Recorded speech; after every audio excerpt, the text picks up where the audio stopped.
Dimanche 9 mars 2025, qu'aurais-je pu faire de plus? Merci de nous retrouver sur votre chaîne L'Aventure dans la Parole. C'est le début de la semaine et peut-être que vous profitez de ces quelques heures pour faire le ménage ou encore pour faire autre chose avec votre famille. Mais avant tout, vous avez décidé de passer du temps dans la méditation quotidienne. Alors, nous vous souhaitons une bonne écoute. Notre communauté s'agrandit et c'est grâce à vous. Soyez aussi actifs avec nous et vous pouvez le faire en likant. Vous pouvez partager le lien avec vos contacts. Nous vous invitons à vous abonner si ce n'est pas encore fait pour recevoir les notifications chaque jour. Et pour un confort d'écoute en continu, nous vous proposons une playlist chaque semaine. Le texte à mémoriser de cette semaine que nous vous invitons à dire avec nous se trouve dans Jean chapitre 18, le verset 37. Pilate lui dit, « Tu es donc roi ?» Jésus répondit, « Tu le dis, je suis roi. Je suis né et je suis venu dans le monde pour rendre témoignage à la vérité. Quiconque est de la vérité, écoute ma voix. » Nous vous invitons à le redire avec nous, Jean chapitre 18, le verset 37. Pilate lui dit, « Tu es donc roi ?» Jésus répondit, « Tu le dis, je suis roi. Je suis né et je suis venu dans le monde pour rendre témoignage à la vérité. Quiconque est de la vérité, écoute ma voix. » Comment peut-on dire que Dieu est aimant et juste en dépit des malheurs qui frappent notre monde? Pourquoi les croyants doivent-ils proclamer l'amour et la justice de Dieu?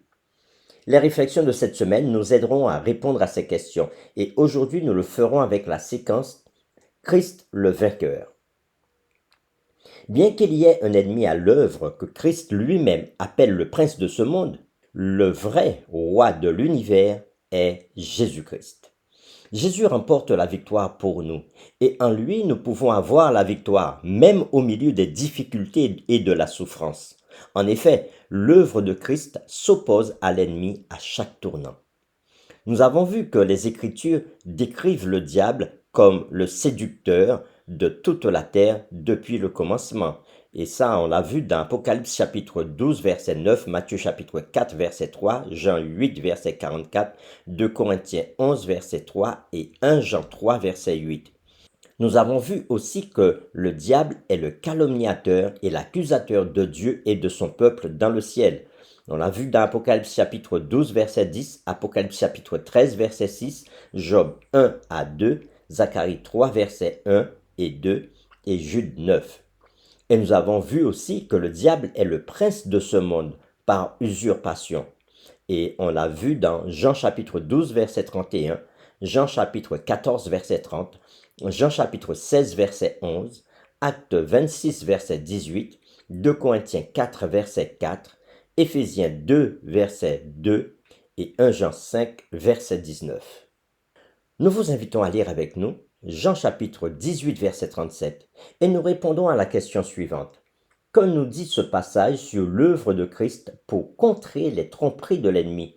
Que signifie le fait que Jésus est roi? Nous lisons Jean chapitre 18, le verset 37. Pilate lui dit, « Tu es donc roi ?»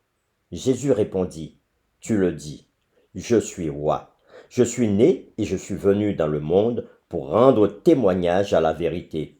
Quiconque est de la vérité, écoute ma voix. » Après avoir lu Jean chapitre 18, verset 37, nous répondons à la question, que nous dit ce passage sur l'œuvre de Christ pour contrer les tromperies de l'ennemi? Que signifie le fait que Jésus est roi? Bien que les Écritures enseignent que Satan est le grand séducteur, le calomniateur, l'accusateur et le prince de ce monde, elle enseigne également que Jésus est le vainqueur de Satan à tout point de vue. Premièrement, Jésus est venu dans le monde pour rendre témoignage à la vérité, tel que nous venons de le voir dans Jean chapitre 18, verset 37. Deuxièmement, par la croix, Jésus a démontré suprêmement la justice et l'amour parfait de Dieu, réfutant ainsi les allégations calomnieuses du diable. Et troisièmement, Jésus détruira finalement le royaume du diable qui sait qu'il a peu de temps, comme nous l'a dit Apocalypse chapitre 12, verset 12, et que Christ régnera au siècle des siècles. On peut le voir dans Apocalypse chapitre 11, verset 15. En fin de compte, peu importe ce que Satan fait il est déjà un ennemi vaincu. Et la clé pour nous est de revendiquer la victoire de Christ pour nous-mêmes chaque jour, chaque instant, chaque jour, instant après instant, et aussi de revendiquer les promesses que la croix nous a offertes. Pour terminer, réfléchissons à cette question. Dans le grand conflit, nous savons quel camp gagne. Comment nos choix quotidiens influencent-ils le camp dans lequel nous nous trouvons? Comment pouvons-nous nous assurer que nous sommes du côté des gagnants, même en ce moment? Nous vous invitons à prier avec nous. Seigneur, nous ne pouvons que te remercier aujourd'hui et te louer, te rendre toute la gloire, sachant que ta parole nous dit que Jésus a déjà remporté la victoire.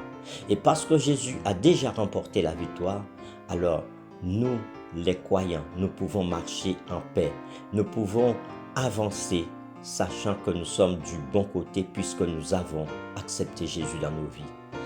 Aide-nous à toujours marcher comme étant des hommes et des femmes victorieux, victorieux sur le mal, par la force que Jésus nous donne.